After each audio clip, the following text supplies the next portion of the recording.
우리 서로 한번 인사 나눕니다. 축복합니다. 반갑습니다. 안녕하세요. 자, 오늘 요한계시록 말씀 우리가 한 주씩 돌아가면서 하니까 여러분들이 창조 때부터 해서 요한계시록까지 왔다 갔다 하느라고 얼마나 분주하겠어요. 분주하지만 이렇게 한번 공부하고 나면 여러분들의 머릿속에 복잡한 거라면 나중에 쉬운 것들은 너무 수월합니다. 그러니까 때마다 집중해서 잘 들으시면 되고요. 하나님이 태초에 천지를 창조하실 때 하나님께서 창조하신 걸 보시고 얼마나 좋으셨냐면 보시기에 참 좋았다 그랬습니다. 보시기에 좋았는데 그 안에 죄가 들어와서 결국 인간이 타락하고 이제 심판의 지경에 이르게 되죠. 사도 요한이라고 하는 사람이 반모섬에서 이제 하나님이 주신 계시의 말씀을 보고 듣게 되죠. 예수님 따랐던 제자 가운데 거의 다가 순교의 길을 걸었습니다. 물론 사도 요한도 순교의 길을 걸었지만 다 고난 가운데 십자가에 달려 죽거나 또 돌에 맞아 죽거나 거꾸로 매달려 죽거나 참수형을 당하거나 다 그랬는데 사도 요한은 반모섬에 유배가 돼서 반모섬에서 하나님 주시는 계시의 말씀들을 보게 되는 거죠. 그래서 반모섬에서 본 말씀들을 요한계시록이 기록하고 있고 앞으로 있을 일들에 대해서 사도 요한을 통해서 예언해 주신 말씀입니다. 그래서 우리가 요한계시록 말씀을 다시 한번 머릿속에 싹 정리를 하면 요한계시록 1, 2, 3장은 수아시아 지역의 7 교회죠. 에베소 교회, 서머나 교회, 버가모 교회, 두아디라 교회, 사대, 빌라델비아, 라오디게아 교회 7개 교회, 이 땅에 있는 교회입니다. 칭찬받기도 하고 또 책망받기도 하고 또 칭찬과 책망받을 뿐 아니라 책망만 받기도 하고 또 칭찬만 받기도 했던 교회들에 대한 말씀이 나오죠. 세상의 교회는 완전하지 않습니다. 교회가 완전하지 않다는 것은 교회에 모여서 예배드리는 믿음의 성도들, 우리가 지난 주일날 우리 성령님이 내 안에 계신 분들이 다 성전이라고 그랬잖아요. 완전하지가 않습니다. 온전하지 않고 그러니까 교회 안에도 불협화음이 일어나는 것은 왜 교회가 왜 그래? 라고 하는 것은 하나님이 불완전해서 한 것도 아닙니다. 믿음의 성도들의 믿음이 연약하고 우리의 성격이 모나고 부족함 때문에 불협화음이 있기도 하는 거죠. 그래서 조화를 이루기 위해서 우리가 오케스트라라고 하는 것도 지휘자가 지휘할 때 오케스트라 연주자들이 지휘자를 보고 잘 따라하면 화음을 잘 이루는 것과 마찬가지로 우리가 주님 따라서 목회자를 중심으로 주님을 잘 따라 나가면 화음이 이루어지게 되는 거죠. 사람마다 다 개성이 있습니다.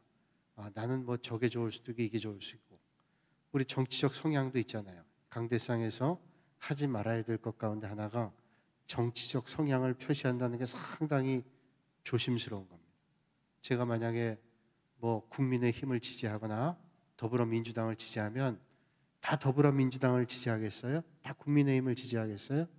그렇지 않단 말이에요. 그래서 진리가 아닌 거는 배제하고 저도 나름대로 정치적 성향도 있고 성향이 있지만 그런 거 표출할 필요가 없는 거죠. 진리에 관한 건 정확하지만 그건 다 상대적인 거란 말이죠. 그러니까 교회 안에는 여러 가지 색깔이 있기 때문에 자기가 옳다고 생각하는 게 다 옳은 게 아닙니다. 그런데 그걸 소리를 내기 시작하면 삐걱거리기 시작하고 자기 믿음의 연조를 자랑하면서 자기 주관대로만 하면 교회는 불협화음이 일어납니다. 세상에 있는 교회는 그래서 완전할 수 없어요. 그래서 이제 요한계시록의 말씀에 7교회를 말씀해 주시는 것은 이 세상의 교회는 완전하지 않다고 하는 것을 우리에게 말씀해 주는 거예요. 자, 소아시아 교회만 그러나요? 이 땅에 있는 모든 교회들이 완전하지 않아요. 정말로 그 교회가 좋은 교회다라고 하는 것은 건물에 있는 것도 아니고 조직에 있는 것도 아니고 역사에 있는 것도 아니고 그 교회에 모이는 성도들이 좋은 겁니다. 그래서 좋은 교회는 좋은 성도들이 있을 때 좋은 교회가 되는 거죠. 우리 교회는 날로 달로 좋은 믿음의 성도들이 많아져서 더 귀하고 복된 주님 몸된 교회가 되어지는 줄로 믿습니다. 틀림없죠. 그건 뭐 그냥 우리가 인사말로 하는 게 아니라 느껴져요. 제가 지난 주일날 말씀드렸던 장로님 한 분이요. 그 장로님 아마 설교 말씀 기억난 분들은 그 장로님은 어떤 분 도와줬는데 도와주는데 자꾸만 사고가 나서 다시는 거리를 두었다고 그랬더니 그다음부터는 그러지 않다고 그런 말씀했던 그 장로님인데 아주 제가 존경하는 그런 장로님이셨어요. 그 장로님께서 그때 그 일 때문에 사고가 나서 교통사고가 나서 한 2달 동안을 교회 나오지 못하셨어요. 제가 부임한 게 부임하고 한 보름도 안 돼서 그분이 교통사고 나셔서 병원에 계셨어요. 그러니까 제가 부임하고서 잠깐 뵙고 한 2달, 3달쯤 지난 다음에 그분이 교회에 나오신 거예요. 근데 그 목사님이 그런 말씀, 그 장로님께서 그런 말씀하시더라고요. 제가 3달 만에 교회 왔는데 교회가 너무 달라졌다는 거예요. 그래서 어떻게 좋게 달라졌어요? 나쁘게 달라졌어요? 좋게 달라졌으니까 제가 얘기하겠죠. 좋게 달라졌대요. 어떻게 달라졌어요? 교인들이 눈동자도 다르고 예배 분위기도 다르고 좋아졌다는 거예요. 그러니까 3개월 동안 밖에 계시다 오셨는데 좋아졌다라는 건 뭐예요? 지금 세월이 더 많이 흘렀잖아요. 힘든 일고 어려운 일도 있지만 주님 몸된 교회가 날마다 좋아질 수 있다는 건 얼마나 복된 일들인지 몰라요. 우리 주님 몸된 교회가 작년 2020년보다 2021년도에는 하나님 주신 은혜로 더 풍성해지고 은혜 충만해지고 우리의 믿음이 더 성장하는 그런 복 있는 교회가 되어질 줄로 믿습니다. 그런 기대로 오늘도 우리는 믿음의 길을 걷는 거예요. 그러니까 훈련하고 우리가 말씀 보고 말씀 배우고 그러잖아요. 우리가 믿음이 어제나 오늘이나 그냥 그렇다면 얼마나 낙심돼요. 심지어는 어제 믿음보다 오늘 믿음이 형편없고 내일 더 믿음이 형편없겠다. 그러면 얼마나 낙심되겠습니까? 그렇지 않죠. 우리가 앞으로 가는 거예요. 제가 말씀드린 대로 자전거 타는 믿음 생활처럼 매 순간 앞으로 가는 겁니다. 믿음의 길 앞으로 가는 거예요. 힘들어도 앞으로 가는 거예요. 제가 가끔 말씀드리잖아요. 자전거 타기 기네스북에 오른 사람이 자전거 타고 서 있었는데 가장 오래 서 있었던 게 30분 조금 넘었어요. 근데 우리가 자전거 타고는 몇 킬로미터, 몇 시간이라도 자전거 타고 갑니다. 철인 3종 경기 하는 분들 보면 자전거를 몇 킬로를 탄다 그래 들었는데 잊어먹었는데 수영은 10km 하고 달리기는 20km 하고 자전거는 몇십 킬로인지 몇백 킬로인지 120km인가 그렇게 탄대요. 그러니까 자전거 앞으로 타는 거는 몇 시간도 탑니다. 아마 여기 계신 분 가운데도 자전거 타고 전국 일주한 분도 계신지 모르겠어요. 제가 알고 있는 어떤 분은 그냥 처갓집에 올 때 자전거 타고 온대요. 어딘데? 이거 전라도가 아니에요. 저 위쪽에서 자전거 타고 내려온대. 그렇게 탈 수 있다는 거예요. 타고 가는 건 타고 갈 수 있는데 멈춰 있는 거는 세계 최고 기네스북에 오른 사람이 30분 조금 넘을 정도예요. 믿음 생활도 내가 힘들어 어려워 내가 좀 쉬었다 가야지. 쉬었다 갈 수가 없습니다. 넘어지지. 시험이 오고 믿음이 흔들리고 그러니까 힘들어도 믿음 생활은 조금이라도 앞으로 가는 거예요. 또 여러분들이 힘을 내서 달리기 시작하면 나중엔 탄력이 붙어서 달리는 힘으로 또 성장합니다. 그래서 믿음 생활을 막 달리면 그 달리는 힘으로 우리가 가는 겁니다. 언덕길 나오면 어떻게 해요? 자, 고비가 오잖아요. 고비가 올 때 어떻게 해요? 고비가 오면 저희 언덕길이 오면 여기서 힘을 줘가지고 막 있는 힘을 다 해서 달리면 언덕길도 올라갈 수 있어요. 그러니까 우리가 믿음 생활 그렇게 하는 거죠. 자, 소아시아 7교회가 이 땅에 있는 교회들 여러 가지 양태를 얘기합니다. 어떤 데는 비관적인 것도 있고 힘든 것도 있어요. 어떤 데는 낙심되는 거 보여줄 때도 있고 어떤 데는 격려되는 게 있어요. 저도 목회하면서 믿음의 성도들 보면서 얼마나 격려받고 힘을 얻는지 몰라요. 정말로 저런 훌륭하신 평신도들이 있으니 저분들은 목회자보다도 훌륭하다. 제 마음속에 그렇게 생각하는 분들도 꽤 많이 있습니다. 또 그런가 하면 그렇게 꽤 많은 은혜를 받았던 것들을 또 어떤 걸 보면 또 너무 낙심될 때도 왜 저럴까? 믿음 생활을 수십 년 했는데 왜 저 정도밖에 안 될까 하는 그런 생각도 있어요. 또 교인들 가운데는 이런저런 분들이 있잖아요. 지난 주일날은 예배 끝나고 하는데 어떤 분이 제 방에 들어와가지고 요람을 가지고 집어 던지더라고 저한테. 그래서 왜 그러시냐 그랬더니 난 그분 처음 뵀는데 막 요람을 집어 던지면서 화를 내요. 그래서 뭔지 난 모르겠어요. 요람이 기분 나쁜지. 우리 장 목사님 모셔가서 얘기했는데 그러다 보면 왜 저분은 저럴까? 보니까 그런데 저한테 막 고지서를 내놓고 보여주는데 난 무슨 말인지 앞뒤가 연결이 안 돼요. 그런 걸 보고 보면 그런 것도 있어요. 다 좋은 일만 있겠어요. 그러나 우리가 힘들고 어려운 일이 있어도 앞으로 조금씩 가면 우리의 믿음이 성장해요. 이 교회는 이 땅에 있는 교회는 완전하지 않다. 그걸 우리가 생각하면서 완전하지 않지만 우리가 온전해지기 위해서 믿음의 길을 가는 거죠. 그래서 요한계시록에 소아시아 7교회를 말씀해 주면서 책망받은 교회도 있고 칭찬받은 교회도 있는데 우리가 나아가야 될 길이어서 칭찬받는 거죠. 그 믿음의 길 가는 겁니다. 자, 그러면서 여러 가지 힘든 일이 있지만 4장, 5장으로 넘어가면서 천상의 교회를 보여줘요. 불안정한 세상의 교회를 보여주시고 난 다음에 천상에 있는 교회를 보여주는데 24장로들이 둘러서 있고 거기에 하나님 앞에 찬송과 찬양과 기도가 끊이지 않는 아름다운 모습이 있어요. 이 땅의 교회는 완전하지 않아요. 왜? 우리가 완전하지 않기 때문에. 우리가 저 사람은 참 훌륭한 사람 같다 그래도 어떤 데 낙심이 되기도 하고 세상은 완전하지 않아요. 그런데 하나님 나라에 갈 때 그 찬양하는 모습과 천상의 예배를 볼 때 너무 기쁨과 감격이 넘치는. 자, 그런 걸 보면서 우리가 마지막 때를 준비해야 될 것을 주님 말씀해 주시죠. 그러면서 영거포 하나님의 심판에 대한 말씀이 쭉 나오는데 7 임봉에 대한 말씀이 나왔어요. 그래서 6장, 7장에 7 임봉에 대한 말씀이 나오고 8장, 9장에 이제 나팔에 대한 7 나팔에 대한 말씀이 나오고 그다음 7 대접에 대한 말씀이 연이어 나오게 됩니다. 항상 이 심판이 나올 때는 7 임봉의 7번째 임봉과 첫 번째 나팔이 연결이 돼요. 그 다음에 7번째 나팔과 첫 번째 대접이 연결이 돼요. 딱 연결이 되는데 우리 지난 시간에 함께 말씀 나눌 때 이제 7번째 나팔, 7번째 임봉을 떼기 전에 아주 적막한 정막이 이루어지게 되는 것을 우리가 보면서 말씀을 마치게 됐습니다. 그래서 1절 말씀을 한번 보세요. 1절 말씀. 자, 같이 한번 영상 우리 화면에도 뜨는데 같이 한번 읽어볼까요? 1절 말씀 시작. 7째 인을 떼실 때 하늘이 반 시간쯤 고요하더니. 지난 시간 이제 반 시간쯤 고요했다고 그랬어요. 우리가 전쟁도 전투가 일어날 때 그 전투 전에 아주 촉박함, 조용함이 일어나. 또 태풍이 치기 전에도 뭔가 너무 두려움 가운데 조용함이 있는 것처럼 여기 적막함, 하늘이 반 시간쯤 고요했다는. 그러니까 7번째 임봉의 재앙에서 7째 나팔 재앙으로 넘어가는 부분에서 드라마틱한 고요함이 임하게 됐다. 이건 뭔가 메시지가 선포될 지금 조짐이 보이는 거예요.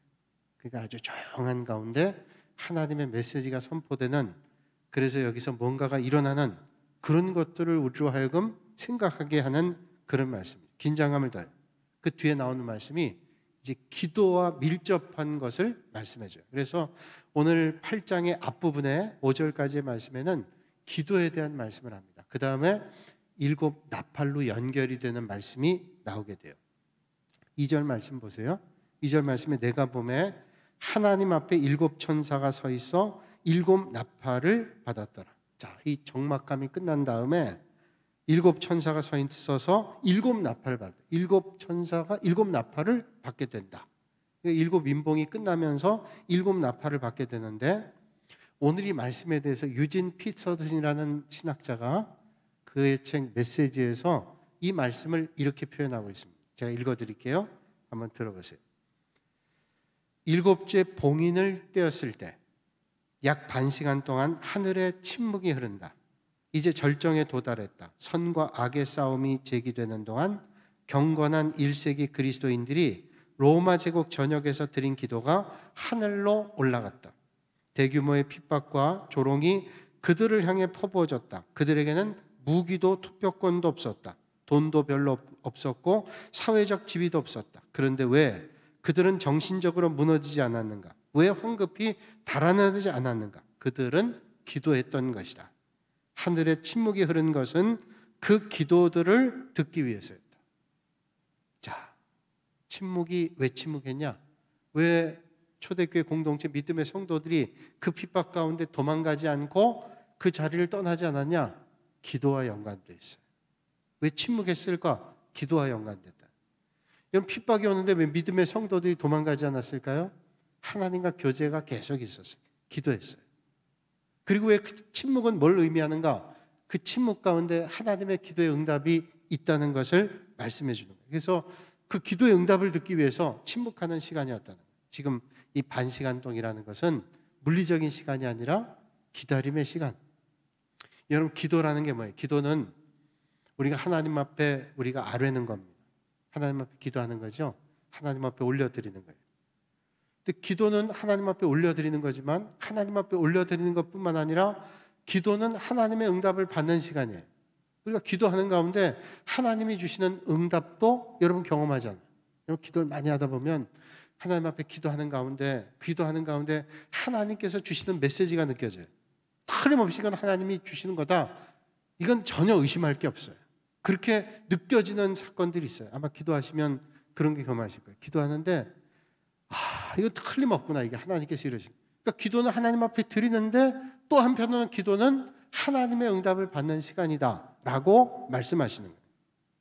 자, 그렇다면 유진 피터슨의 말에 의하면 하나님은 침묵하시는 것이 아니라 그 순간 듣고 계시는 거예요. 듣고 계시는 건 뭐예요? 우리가 기도하는 걸 다 들으시는 시간. 우리가 기도할 때 하나님께서 듣고 계시는 거예요. 그럼 다 들으시고 하나님이 응답해 주시는 거 아니에요? 그러니까 여러분 하나님 앞에 기도하는데 왜 응답이 없지? 왜 하나님께서 대답이 없으시지? 낙심하실 게 없어요. 왜냐하면 그 침묵은 하나님께서 지금 듣고 계시고 응답해 주시길 원하시는 거예요. 근데 그냥 응답이 아니라 제일 좋은 걸로 응답해 주시는 거예요. 여러분 사랑하는 사람이 간절한 소망이 있을 때 여러분들이 사랑하는 사람에게 간절한 응답을 해주려고 하면 어떻게 해줘요? 웬만한 것으로 응답해 주려고 하지 않아요. 저 사람이 가장 사랑하는 사람이 제일 좋아하는 걸로 해주기를 원하는 거잖아요. 정말로 사랑하는 것만큼 그렇게 해주기를 원하는 거잖아요. 그러니까 하나님께서 우리를 사랑하시기 때문에 침묵하시는 게 아니라 그 순간 하나님께서 가장 좋은 것으로 우리에게 응답해 주시기를 기다리는 시간이에요. 그러니까 그 순간 우리는 하나님 앞에 기도하고 기다리죠. 침묵. 이건 응답이 없는 게 아니라 하나님께서 응답해 주시는 그런 시간이구나. 기대하면서 기다리는 거예요. 어떤 분이 집 앞에 큰 산이 있어가지고 통행하기가 힘든 거예요. 그래서 하나님 앞에 기도, 마을로 가기도 힘들고 산을 넘어가야 되니까 하나님 앞에 기도했습니다. 하나님께서는 응답 못 해주실 게 없고 능력이 안 되시는 분도 아니시니 하나님께서 믿고 구하는 것은 받은 줄로 믿으라 이렇게 말씀하셨으니 내가 하나님 앞에 기도하겠습니다. 저 산을 없애주세요. 사람들이 비웃었어요. 야, 응답할 걸 응답하지 그거 응답해 주겠냐? 그러나 하나님께서 원하시면 응답해 주실 수 있으니 낙심하지 않고 기도했어요. 그렇게 몇 날을 기다리고 몇 달을 기도해도 응답이 없는 것 같아요. 그래도 기도했어요. 기도했는데 하루는 그 다음날 아침부터 막 시끄러운 소리가 들리더랍니다. 들려서 나갔더니 막 코포 크레인 이런 게 와가지고 중장비 차가 와서 그 산을 깎기 시작하더래요. 그래서 놀래가지고 갔답니다. 이거 왜 도대체 뭐 하려고 그러냐? 이 산을 깎는다는 거예요. 그 왜 깎습니까? 그랬더니 주변에 그 매립지가 있는데 매립토가 필요해가지고 그거를 깎아간대요. 그래가지고 그분이 그런 간증을 하는 거예요. 야, 요즘에 하나님은 산을 깎는데 크레인을 이용해서 포크레인으로 깎는구나. 이런 말을 했어요. 책에서 봤어요. 그러니까 하나님께서 오늘 응답하시는 건 어떤 때는 우리가 도대체 이게 응답이 될까? 그건 우리 생각이에요. 아무거나 응답되지 않겠죠. 하나님께서 원하시고 하나님의 뜻대로 부름받은 사람에게 하나님의 뜻대로 선한 것으로 응답해 주시겠죠. 우리가 하나님 앞에 기도하고 기대하는 거죠. 하나님께 선한 것으로 응답해 주실 것을 기도하는 거예요. 자, 이제 7 천사가 이 말씀 보니까 7 나팔을 받게 되는데 반 시간 동안 아주 조용한 다음에 금향로를 가진 8째 천사가 홀로 등장하는데 3절 말씀에 이렇게 말씀합니다. 또 다른 천사가 와서 제단 곁에 서서 금향로를 가지고 많은 향을 받았으니 이는 모든 성도의 기도와 합하여 보좌 앞 금제단에 드리고자 함이라. 자, 그 천사는 금향로를 가지고 왔어요. 그래서 금향로에 많은 향을 받았는데 그 금향로에 많은 향을 받은 게 뭐냐? 여기 말씀 보니까 하나님의 백성들의 기도라는 거예요. 그러니까 이 천사들이 그 금향로에다 가득 담는 게 뭐냐면 성도들의 기도라는 거예요. 여러분들이 하나님 앞에 기도할 때 그 기도가 없어지는 게 아니라 그게 연기로 올라가서 하나님께서 천사를 통해서 그 금향로에다 여러분의 기도를 받으신대요. 보통 향로도 아니에요. 금향로. 얼마나 귀하게 여기시는 거예요. 그러니까 여러분들이 간절한 기도가 땅에 떨어지는 게 아니라 하나님께서 받으신다는 거예요. 그래서 여러분들이 부족해서 온전하지 못한 것을 기도한다 할지라도 하나님께서는 온전한 것으로 응답해 주시는 거예요. 어떤 때는 여러분, 우리가 부족해가지고 정말로 잘못된 걸 구할 때도 있어요. 그러면 하나님께서 너 잘못된 거 구하니까 잘못된 거 응답받아라 그러겠어요? 우리가 부족하고 연약해서 하나님 앞에 기도하면 그 잘못된 것은 하나님께서 바꾸셔서 선한 것으로 바꿔주시는 거예요. 그러니까 우리는 하나님 앞에 기도하는 거죠. 이게 기도가 깊어지면 그 다음에 이제 하나님의 뜻을 알게 되고 우리의 기도가 하나님의 뜻과 맞아지게 돼요. 그러면 기도한 것대로 응답이 되는 거예요. 근데 어떤 때는 우리가 부족한 마음으로, 부족한 몸으로, 부족한 모습으로 하나님 앞에 나가죠. 그래도 기도하면 하나님께서 그걸 빚으셔서 가장 적절하고 선한 것으로 응답해 주신다는 거예요. 우리가 부족한데 어떻게 온전한 기도를 하겠어요? 어떤 때는 그 기도 응답됐다가 큰일 날 기도들이 얼마나 많아요.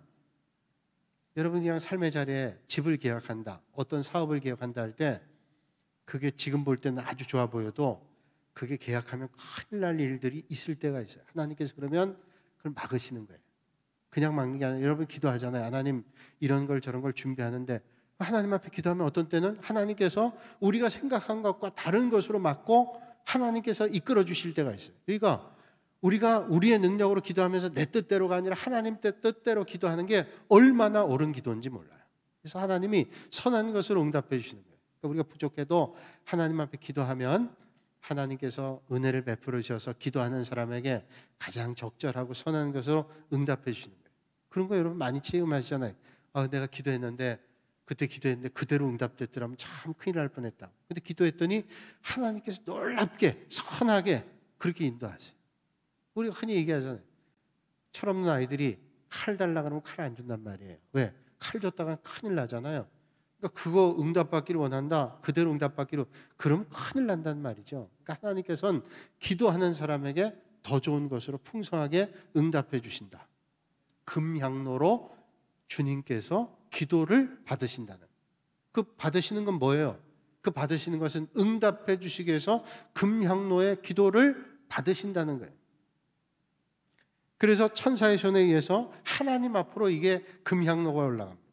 4절 말씀 보니까 향연이 성도의 기도와 함께 천사의 손으로부터 하나님 앞으로 올라가는지라.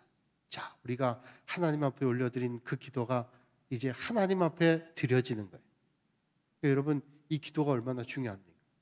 이게 얼마나 중요해요. 우리가 위에 상사에게 뭔가 기한을 해서 올릴 때에도 조심해서 올리잖아요. 제가 군대에 있을 때, 정보처에 있을 때 보니까 비밀문서 하나 작성해서 정보 참모를 통해서 참모장을 통해서 사단장까지 비밀문서 올라가면요, 오타 검사를 많이 합니다. 오타 검사.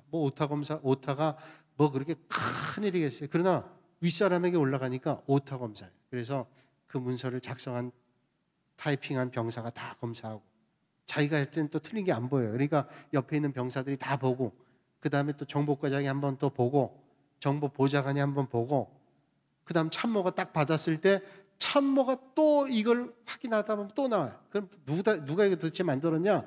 이상하게 이게 꼭 그렇게 보이네요. 그러면 몇 사람을 거쳐서 그걸 만들었는데 사단장 앞에 가면 사단장이 또 오타를 확인한. 그러니까 사단장에 올라가는 것도 얼마나 많이 점검을 해요. 하나님 앞에 우리의 기도가 올라간다. 얼마나 귀한 일이에요. 우리가 기도한 거 그거를 하나님이 다 그걸 받으신다는 거예요. 천사를 통해서 하나님께서 그 향로 안에 담은 그 기도를 받으신다. 이게 얼마나 중요한 게. 자, 여기까지 우리가 하나님께서 기도 받는다라고 하는 것은 의심의 여지가 없어요. 그런데 우리가 조금 생각해야 될 말씀이 그 다음에 나오죠. 5절의 말씀 보니까 천사가 향로를 가지고 제단에 불을 담아다가 땅에 쏟음에 우레와 음성과 번개와 지진이 나더라. 자, 성도들이 기도한 것을 이젠 또 땅에 쏟아요. 아니 그렇게 금향로에 넣어서 하나님 앞에 올려드린 것을 다시 땅에 쏟는데 천사가 향로를 가지고 제단불을 담아 땅에 쏟음에 뭐가 나오냐면 우레와 음성과 번개와 지진이 일어났다. 그러니까 번개, 지진, 천둥 이런 것들이 쏟아지면서 이게 땅으로 쏟아진다. 그렇다면 올라갔던 기도를 왜 땅에 다시 쏟는가 하는 겁니다. 여러분 성도들의 기도를 그러면 받았다가 내 던지는 거냐? 그게 아니에요. 하나님께서 기도를 받으셨는데 이걸 왜 쏟는가? 이 쏟는다는 의미는 하나님이 그 기도를 받으시고 천사가 이걸 쏟았다는 건 뭐냐면 그 기도의 제목들이 하나님의 뜻 안에 응답해서 우리에게 내려온다는 거예요. 응답이에요. 그러니까 이게 응답. 하나님의 놀라운 응답이 쏟아지게 된다는 거예요. 올라갔던 게 내려오는 거예요. 여러분, 우리가 예배드린 예배당에 저기는 사회 보는 인도자석이고 여기는 말씀 선포하는 강단이잖아요. 두 개가 보통이잖아요. 제가 우리 교회는 여러 번 설명했지만 여기 이쪽의 강대상은 조금 크고 저기 작은데 여기 뭐냐? 하나님의 말씀이 선포되고 하나님의 은혜가 내려오는 자리. 그래서 여기서는 하나님 말씀 선포하고 성경 말씀을 봉독하고 그 다음에 축복 기도를 하고 여기서는 그런 걸 하잖아요. 저쪽에서는 뭘 하나요? 저쪽에는 올라가는 거예요. 여긴 내려오는 자리라면 저긴 올라가는 자리에 뭘 하죠? 기도를 올려드리고 찬송을 올려드린 자리예요. 그래서 찬양대도 저쪽에 있는 겁니다. 인도자석에. 찬양 하나님 앞에 올려드리는 거잖아요. 이쪽엔 축복 기도하고 하나님의 말씀을 읽고 하나님의 말씀 선포, 하나님의 은혜가 내려오는 자리, 올라가는 자리. 올라오고 내려오고. 하나님 앞에 우리가 기도 올려드리죠. 하나님께서 그 기도를 받으시고 응답해 주신다. 이게 지금 쏟는 것을 얘기하는 겁니다. 그러니까 여러분, 하나님 앞에 기도하면 하나님께서 우리에게 응답해 주신다는 것을 이렇게 구체적으로 말씀하십니다. 여러분, 우리가 하나님의 마음을 움직일 수 있는 게 뭘까요? 하나님 앞에 우리가 하나님의 마음을 움직일 수 있는 것은 기도입니다. 우리가 하나님의 마음을 어떻게 움직일 수 있어요? 하나님 앞에 우리가 움직일 수 있는 것은 아뢰는 거죠. 기도예요. 얼마나 강력한 무기. 여러분, 우리가 뭘 해서 대통령의 마음을 바꾸고 뭘 어떻게 해서 할 수 있어요? 근데 우리는 어떤 자리도 하나님의 마음을 움직일 수 있는 기도의 자리로 언제든지 나갈 수 있다는 거죠.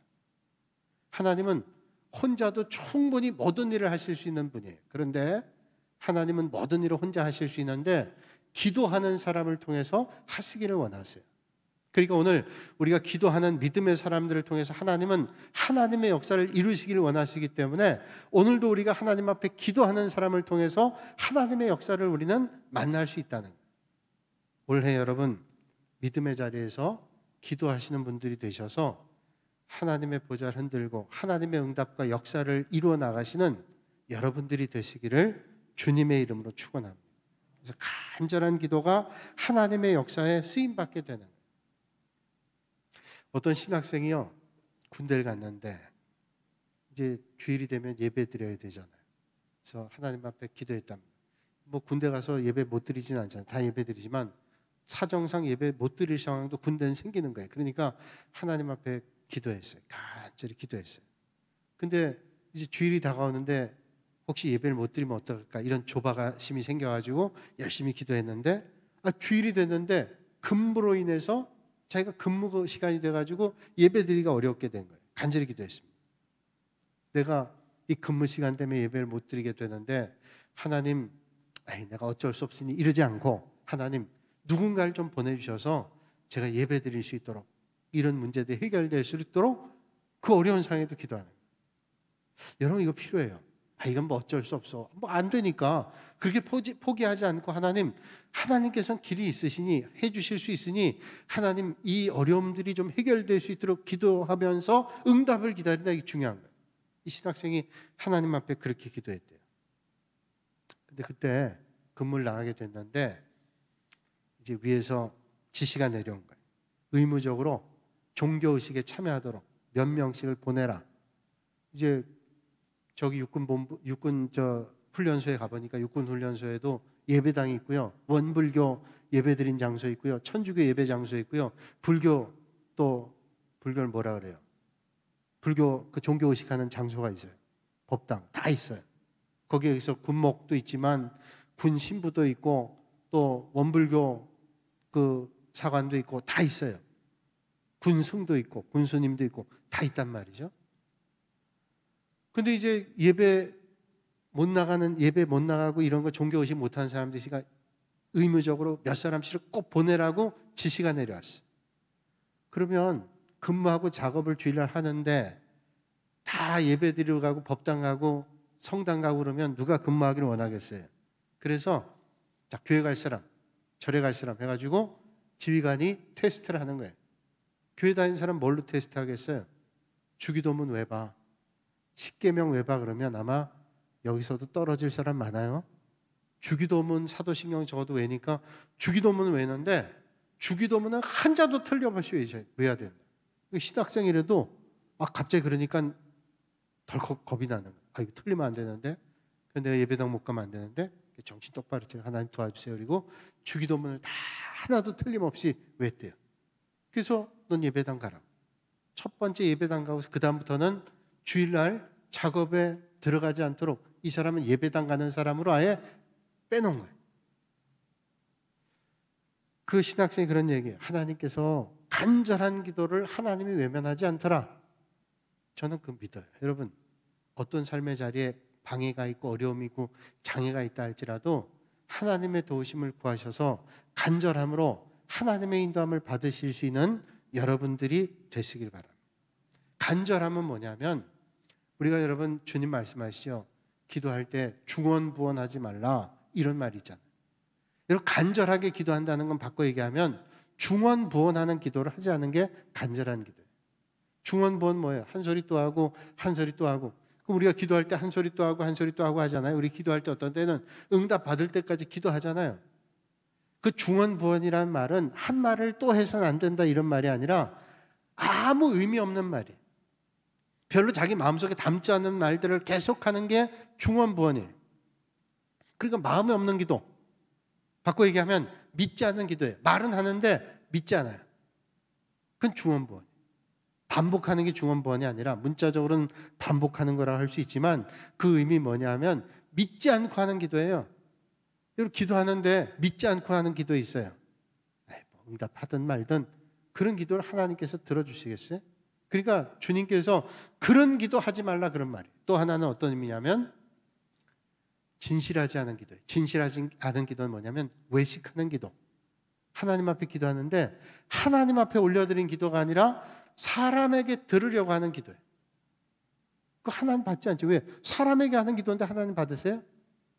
우리가 조심해야 됩니다. 물론 우리가 공예배 때 기도할 때에는 우리가 모든 회중들의 마음을 모아서 기도해야 되니까 특별히 준비해야죠. 그런데 미사 여구나 뭐 이런 걸 그런 거에 집중해가지고 사람들에게 하는 기도 그거 안 돼요. 중언부언이란 말은 믿지 않는 기도, 또 하나는 사람들에게 보이는 기도, 외식하는 기도에 진심이 없는 기도, 그거 하나님께서 하지 말라고 말씀하죠. 특별히 바리새인들, 유대인들에게 주님 말씀하죠. 보이려고 하는 기도 그거 하지 마라. 여러분 세리는 얼마나 탄식하며 기도했어요. 내가 참 죄인입니다. 탄식하며 기도했지만 바리새인들은 많은 사람들 앞에서 내가 기도하는 사람이다. 금식하는 사람이다. 우리가 여러분 믿음 생활하면서 잘못하면 그렇게 하려고 할 때가 있어요. 남에게 보이기 위해서 그런 기도 하나님께서 받지 않으신대요. 누군가를 위해서 기도해 준다는 건 너무 좋죠. 그런데 외식하기 위해서 내가 기도하는 사람이야. 이거 보이기 위해서 주님께서 별로 안 좋아하세요. 오죽하면 바리새인과 유대인들에게 너희들 외식하지 말라고 회칠한 무덤 같다고. 회칠한 무덤이 뭐예요? 겉에는 회칠해가지고 번쩍번쩍 환합니다. 근데 속에는 시체가 썩고 있는 거예요. 썩은 냄새 나고 있는데 겉에만 회칠해가지고 번쩍번쩍 한다고 너희들이 썩지 않고 있느냐? 아니라는 거죠. 진심 있는 그런 기도하라고 주님께서 말씀하시는. 한동안 사용하지 않던 수동 펌프. 여러분 예전에 시골에 가면 저도 이제 어릴 때 이제 수련회 같은 데 가거나 또는 교회에서 시골교회 가서 봉사활동하고 이럴 때 가면 그 이런 펌프 있어요. 이렇게 하는 펌프 있죠. 그 수동 펌프라 그러잖아요. 그 수동 펌프라고 뭐 또 다른 말이 있나요? 모르겠는데 그 수동 펌프인데 그거는 항상 물을 갖다 부어야 돼. 물을 부으면 그냥 안 나오고 푹 하고 물이 나오죠. 근데 이게 푹 하고도 안 나올 때가 있어요. 물이 전혀 빨아들이지 않을 때가 있어요. 그 문제가 있는 거죠. 그런 마중물이라는 거를 몇 바가지를 갖다 부으면 이제 물을 끌어다가 푹 하고 물이 나오게 되는데 외식하는 기도, 중언부언하는 기도는 그냥 푸덕푸덕하고 물이 나오지 않는 거예요.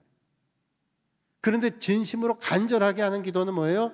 그 수동 펌프에 마중물을 갖다 부어가지고 그 펌프질을 통해서 처음엔 푸덕푸덕 하는 거 하지만 포기하지 않고 계속하면 물이 쏟아지는 것 같이 우리가 하나님 앞에 온 마음을 다하고 간절한 기도는 처음에는 마중물 붓지 않은 것처럼 똑같이 푸덕푸덕 하는 것 같지만 포기하지 않고 계속하면 하나님께서 응답해 주셔서 우리의 기도를 응답하는 은혜를 체험한다는 거예요. 여러분, 우리가 하나님 앞에 형식적 기도 아니라 간절함으로 올 한 해 여러분 기도하는 제목들이 응답될 수 있기를 주님의 이름으로 축복합니다. 틀림없이 경험하시고, 저도 기도할 때 어떤 때는 정말로 간절하게 이거는 꼭 안 되면 안 됩니다. 그런 마음으로 기도할 때마다 마음에 확신이 생기는 거예요. 간절하니까. 간절하게 기도하면 하나님께서 어떻게 기도해 주시냐면 틀림없이 우리가 원했던 것보다 더 좋은 것으로 응답해 주시는 거예요. 그걸 믿고 우리가 기도하는 거죠. 여러분, 우리가 수요 기도에 나왔는데 여러분들이 짧게 예배 끝나고 기도하고 가시지만 되도록 올해는 기도하시고 가시고요. 잠깐 한 5분 10분 기도하시고 하면 얼마나 좋아요. 기도할 때 올 한 해 여러분들이 그 기도 제목들 놓고 기도하시면 몇 달 안에 그 기도의 제목들이 멋지게 응답된 것들 다 간증하실 수 있을 거예요. 그래서 기도하세요. 그래서 올 한 해 이제 올 한 해가 끝날 때 하나님께서 응답해 주신 그 응답을 여러분들이 경험하시면 좋겠어요. 오늘 주님 말씀 보니까 그 우리들의 기도를 금향로에 담아가지고 하나님 앞에 올려드린대요. 그 존귀하신 하나님 앞에 올려드리는데 그 하나님 앞에 올려드린 기도를 주님께서 응답해 주신다는 거예요. 우리에게 얼마나 귀한 일이에요. 그러니까 하나님은 우리 기도를 통해서 일하신다는 사실을 신뢰해야 돼요. 아, 기도하면 하나님께서 기도한 사람 통해서 하나님이 역사하시는구나. 이게 얼마나 놀라운 일이에요. 오늘 이 말씀 준비하면서 옛날에 우리 한일장신대 총장이셨던 제은사 목사님이죠. 정장부 총장님께서 장신대에 계실 때 총장 지원을 2번 하셨어요. 총장 투표하잖아요. 이사들이 15명인데 15명이 뽑는데 7대 8로 꼭 안 되셨어요. 2번 안 됐어요. 충분히 역량이 되는데 아직도 지역색이 있잖아요. 그래서 이사가 어느 지역이냐. 이사는 한일장신대 이사도 전국에 다 있습니다. 15명이 있는데 중부권에 몇 명, 호남 쪽에 몇 명, 영남 쪽에 몇 명, 수도권에 몇 명 다 지역적으로 나눠가지고 그분들이 이제 총장을 뽑는 거예요. 그래서 매번 하실 때마다 7대 8 학교로서는 정장복 총장님이 되면 참 발전이 될 텐데 그걸 알고 이제 한일장신대에서 총장으로 초빙하셨죠. 총장이 되셨어요. 그래서 학교를 많이 발전시키고 하셨는데 그때 그 기독교 텔레비전 나와서 인터뷰하신 거예요. 인터뷰하신 걸 제가 봤어요. 또 총장님 저한테 만나서도 그런 말씀하셨는데 기도에 대한 말씀. 내가 이제 교수생활 오래 하시고 총장님 말씀하시기를 오래 하시고 이제 총장으로 좀 섬기고 싶은 마음이 있어서 기도를 오랫동안 하셨는데 내가 어떤 대학의 총장이 되어야 된다는 걸 하지 않으셨대. 웃으면서 하신 얘기 텔레비전에서. 근데 내가 어떤 학교라는 건 구체적으로 하지 않고 내가 총장으로 섬기겠다고 하셨는데 아마 하나님께서 그 기도를 들으시고 우리 한일신학교에 와서 이렇게 총장 되게 하셨나 보다. 그 말은 저에게 어떤 메시지를 주는가 하면 그 기도하면 하나 응답해 주시는데 구체적으로 기도해야 돼요. 우리 기도할 때 여러분 막연히 기도하잖아요. 이것도 해주시고 이것도 저것도 다 좋은데 구체적으로 하나님 앞에 우리가 여러분 정말로 응답해주고 들어줄 게 분명하다면 구체적으로 얘기하죠. 여러분 누군가 내 소원을 들어줄 수 있다면 여러분이 막연하게 그렇게 얘기하겠어요? 구체적으로. 여러분 아이들 키울 때 보니까 성탄절 때 아이들한테 성탄절 때 선물해 주잖아요. 근데 산타클로스가 왔다 그러죠. 애들이 고학년이 갈수록 이제는 머리가 좋아져 가지고 이젠 제 앞에서 얘기를 하더라고요. 난 요번에 산타가 왔을 때 뭐 빨간 가방에 뭐가 달린 걸 주면 좋겠다고. 누구한테 얘기하는 거예요? 저한테 얘기하는 거죠. 아빠가 이제 주는 것 같으니까 나중에 이렇게 얘기하잖아요. 분명히 사줄 줄 믿잖아요. 우리가 하나님께서 내 기도를 들어주시고 응답해 주신 것을 확실히 믿는다면 구체적으로 기도해야 맞죠. 그죠? 별로 응답해 주지 않을 것 같으면 다 뭉뚱그려 하지만 그 말은 뭐예요? 구체적으로 하나님 앞에 기도해 줘. 여러분 믿으면 확신하면 구체적으로 기도할 수 있어요. 오늘도 이 밤에 여러분들의 간절함들을 하나님 앞에 구체적으로 기도하세요. 여러분 자녀들을 위해서도 또 배우자를 위해서도, 자녀 배우자를 위해서도 구체적으로 기도하는. 안희숙 여사라는 분이 계세요. 죽으면 죽으리라, 죽으면 살리라, 이런 책을 예전에 쓰신 분인데, 이 안희숙 여사가 책에서 이런 말을 했어요. 그분이 믿음 생활하면서 신앙생활을 잘하는데 어머니도 아주 믿음이 좋으셨어요. 어머니가 이 안희숙 여사가 젊었을 때 결혼 전에 딸에게 그런 얘기했다. 나는 우리 사위감이 네 남편이 목회자면 좋겠다. 그리고 하나님 앞에 기도하고 있다는 그 어머니의 말을 듣고 깜짝 놀랐답니다. 왜냐하면 목사님들이 보니까 너무 힘들고 생활도 어렵고 너무 답답해 보이고 그런 걸 보면서 내가 목사 사모가 되면 얼마나 힘든데 그래서 어머니 나는 그거 원하지 않아요. 그런데 어머니는 그 기도를 계속했대요. 그래서 너무 다급해가지고 이 안희숙 여사가 하나님 앞에 기도했다. 저는요 목회자는 절대로 안 됩니다. 저는 과학자 남편을 만나게 해주세요. 기도했대요. 기도 응답이 됐을까요? 결혼을 했는데 과학도를 만났어요. 과학자하고 결혼했어요. 그래서 이 과학자가 미국에 유학 갔어요. 같이 가게 됐어요. 그러니까 안희숙 여사의 기도 응답됐잖아요. 그런데 미국 가서 신앙생활하면서 안희숙 여사 은혜 받고 간증하고 다니는 그 간증하는 모습을 보고 듣고 그러면서 이 남편이 은혜 받았어요. 그리고 과학자 생활을 접고 신학을 공부하고 목사가 됐어요. 누구의 기도가 응답됐어요? 다 응답됐어요. 우리가 잠깐 봤을 때는 안희숙 여사의 기도가 응답된 것 같은데 나중에 보니까 목회자 사모가 된. 책에서 보고 그분이 또 그런 간증도 하셨는데 하나님 앞에 기도하면 우리가 생각한 것 이상의 하나님의 놀라운 역사가 일어나요. 오늘도 여러분 우리가 이 땅에 살면서 오늘 많은 사람들이 기도한다고 하지만 기도를 신뢰하지 않는 시대를 살아갑니다. 하나님의 역사도 신뢰하지 않아요. 믿음의 길 걸으면서도 별로 주님의 역사를 기대하지 않아요. 하나님 응답하기를 별로 원하죠. 그래서 대충 믿는 거예요. 그죠? 나는 큰 부담 갖지 않고 믿음 생활하고 싶어요. 그래서 여러분 별로 부담 갖고 믿음 생활하고 싶지 않아요. 내가 예수 믿음으로 적당한 은혜를 받고 적당하게 내가 살기를 원하지 내가 예수 믿음으로 삶이 바뀌어지는 거 절대로 원하지 않는 그런 시대를 살아가고 있어요.